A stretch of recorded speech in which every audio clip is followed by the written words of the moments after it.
వెంకటేశాయ నమః. శ్రీ గురుభ్యో నమః. సదాశివసమారంభం శంకరాచార్యమధ్యమామస్మదాచార్యపర్యంతం వందే గురుపరంపరాం. నారాయణం నమస్కృత్య నరం చైవ నరోత్తమం దేవీం సరస్వతీం వ్యాసం తతో జయముదీరయేత్. హరి ఓం. శ్రీ గురుభ్యో నమః. అదే ఓకే అదే శ్రీమద్భగవద్గీత అదః నవమోధ్యాయः రాజవిద్యా రాజగుహ్యయోగः.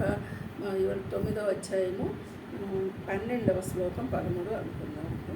మోఘస్య మోఘకర్మాణో మోఘజ్ఞాన విచేతసః రాక్షసీమాసురీం చైవ ప్రకృతిం మోహినీం శ్రితా. మోఘస్య మోఘకర్మణః మోఘజ్ఞాన విచేతసః రాక్షసీం ఆసురీం చ ఏవ ప్రకృతిం మోహినీం శ్రిత. ఇది పద విభజన. చూడండి, ఇక్కడ మోఘస్య మోఘకర్మణం అంటే మోఘస్య వ్యర్థములైన ఆశలు గలవారు.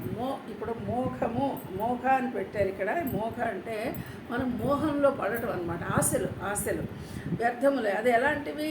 వ్యర్థము, ఇంక వాటి పెద్ద ఉపయోగం ఏమీ లేని ఆశలు. అలాంటి వాటితో మోఘ కర్మ, వ్యర్థములైన కర్మలు కూడా వ్యర్థములైనవి ఆచరించువారు.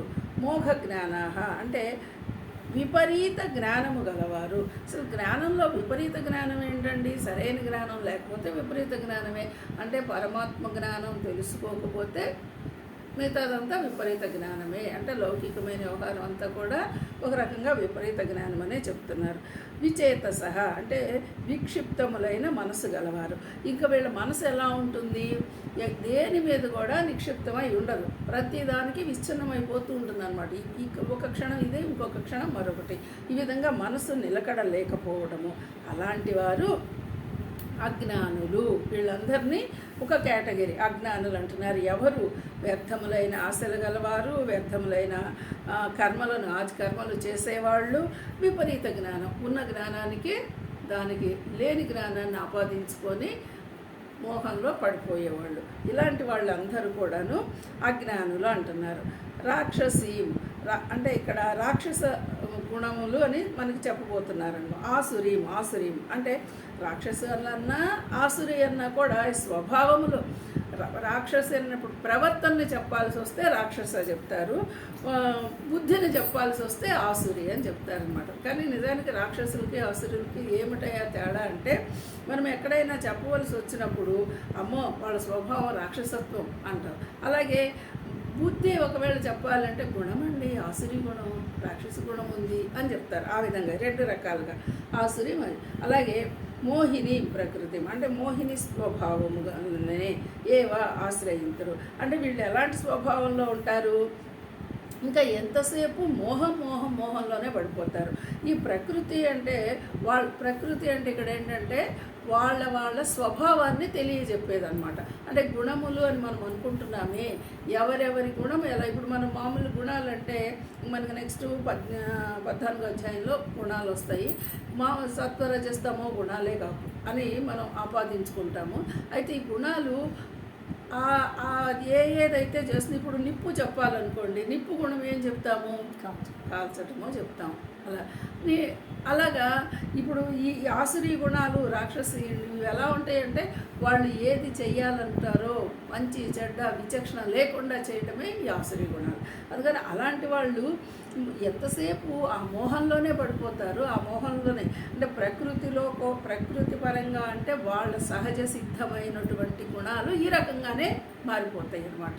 ఈ పైన చెప్పారే వ్యర్థములైన ఆశలు, వ్యర్థములైన కర్మలు, ఇది వాళ్ళ స్వభావంగా మారిపోతాయి అలాంటి వాళ్ళు. అలాగే అట్లా ఇంకా ఏవశ్రిత ఎలాగ ఆశ్రయిస్తారంటే దిక్కలివి వీటితోనే వాళ్ళు మమేకమైపోతారు. కానీ మారదాము, దీని గురించి తెలుసుకుందామనే ఆలోచన రాదు. ఎంతసేపు ఆ ఆసురీ లక్షణంతో, ఆసురీ గుణాలతో, రాక్షస గుణాలతో ఇలాగే ఉంటారు. అంటే వాళ్ళు కావాలనుకున్నది, చేయాలనుకున్నది ఆ మోహంలోనే పడిపోయి ఉంటారనమాట. తిరిగి ఆలోచించుకోవడం అనేది వాళ్ళకి చేత రాదు అని చెప్పి మనకి ఈ శ్లోకంలో చెప్తున్నారు. అది దీనికి వ్యర్థములైన ఆశలు, వ్యర్థములైన కర్మలు, విపరీత జ్ఞానము, విక్షప్తములై మనసు గల అంటే మనసు నిలకడలేకపోవడము ఈ అజ్ఞానుల లక్షణము. దీన్నే ఆసురి అంటారు.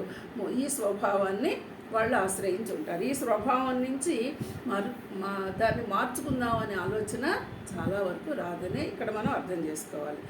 తర్వాత శ్లోకం మహాత్మనస్తు మాం పార్థ దైవీం ప్రకృతిమాశ్రితా భజంత్యనన్య మనసో జ్ఞాత్వా భూతాదిమవ్యయం. ఇంకా ఇక్కడ చూడండి, మహాత్మనః మాం పార్థ దైవీం ప్రకృతిం ఆశ్రితా భజంతి అనన్య మనసః జ్ఞాత్వా భూతాదిం అవ్యయం. చూడండి, అవ్యయం అంటే ఎప్పటికీ నశించనిది, వ్యయము కానిది, ఖర్చు కానిది. ఏమిటది చూద్దాం. ఇంకా ఓ అర్జున, ఇక్కడ దైవీ ప్రకృతిని ఆశ్రయించిన మహాత్ములు, ఇక్కడ చూడండి మొదటి శ్లోకంలోనేమో ఆసురీ ప్రకృతిని ఆశ్రయిస్తున్నారు, అంటే ఆసురీ స్వభావాలను పట్టుకుంటున్నారు. ఇక్కడ దైవీ ప్రకృతి, దైవ స్వభావం ఏంటి? మనం ఏం చెప్పుకుంటున్నాం? దైవ స్వభావము, దైవానికి తరతమ భేదాలు లేవు. దైవము అంతటా నిండి ఉన్నది, అన్నిటినీ సమానంగా వస్తుంది, ఎక్కడ భేదభావము ఉండదు. అలాంటి దైవీ ప్రకృతిని ఆశ్రయించిన మహాత్ములు మాం అంటే నన్ను, భూతాదిం సకల ప్రాణులకును మూలముగా. ఇప్పుడు ఎక్కడున్నాడు ఈ పరమాత్మ? ఇక్కడ పరమాత్మని కాదు మనం చెప్పాల్సింది, దైవీ ప్రకృతి, దైవీ లక్షణం అన్నది ఎక్కడుంటుంది? అందరిలోనూ ఉన్నటువంటి ఆత్మను గుర్తించడమే దైవీ లక్షణం, ఆ దైవీ స్వభావం. అలాంటి వాడు అవ్యయం అంటే అక్షర పురుషునిగా. చూడండి, అక్షరము అంటే క్షరము లేనిది, నశించనిది. ఈ అక్షర పురుషుడు ఎవరు? 8వ అధ్యాయంలో మనం చెప్పుకున్నాము, అంటే పరమాత్మ. ఎప్పటికీ వ్యయము కానివాడు అంటే నశించనివాడు, ఎప్పటికీ క్షరము లేనివాడు. ఇన్ని మాటలు మనకి దైవ పరమాత్మ గురించి చెప్తున్నారు. అలాంటి పరమాత్మను జ్ఞాత్వా గ్రహించి, ఇప్పుడు మనం తెలుసుకొని ఆ పరమాత్మను, అని ఈ పరమాత్మను తెలుసుకున్నాము అనడానికి ఏమిటి? దైవీ ప్రకృతి మనలో ఉంటే అంతటా నిండి ఉన్నవాడు పరమాత్మే అని చెప్పి తెలుసుకోగలిగిన స్వభావం ఉంటే, అలా అనన్య మనసః. వీళ్ళ మనసు ఎలా ఉంటుంది? పూర్తిగా ఇందాక చెప్పినదేంటి? విక్షిప్తములైన మనసు ఇందాక ఆసురీ లక్షణంలో. ఇప్పుడు ఇక్కడ ఎలా ఉంటుంది? నిశ్చలమైనటువంటి మనసు, ఏకాగ్రత గల మనసు గలవారై. ఇప్పుడు పరమాత్మ మీద నిశ్చలంగా వీళ్ళ మనసు ఉంటుంది. అలాంటి వాళ్ళు భజంతి నిరంతరము భజిస్తారు. ఎవరిని భజిస్తారు అంటున్నాడు ఇక్కడ? నన్నే భజిస్తారని చెప్తున్నారు పరమాత్మ. కాబట్టి ఆసురీ లక్షణాలతో ఉన్నవాళ్ళు ఎలా ఉన్నారు, అదే దైవీ లక్షణాలతో ఉన్నవాళ్ళు ఎలా ఉన్నారని మనకి ఈ 2 శ్లోకాలలో వివరం చెప్తుంది. కాస్త మళ్ళీ జాగ్రత్తగా శ్లోకాన్ని అర్థం చదువుకుంటే ఇంకా బాగా అర్థమవుతుంది. ఓ పార్థ, దైవీ ప్రకృతిని ఆశ్రయించిన మహాత్ములైతే నన్ను సకల ప్రాణులకు మూల కారణముగా, అంటే ఈ చరాచర సృష్టికి మూల కారణంగా నన్ను గుర్తిస్తారయ్యా.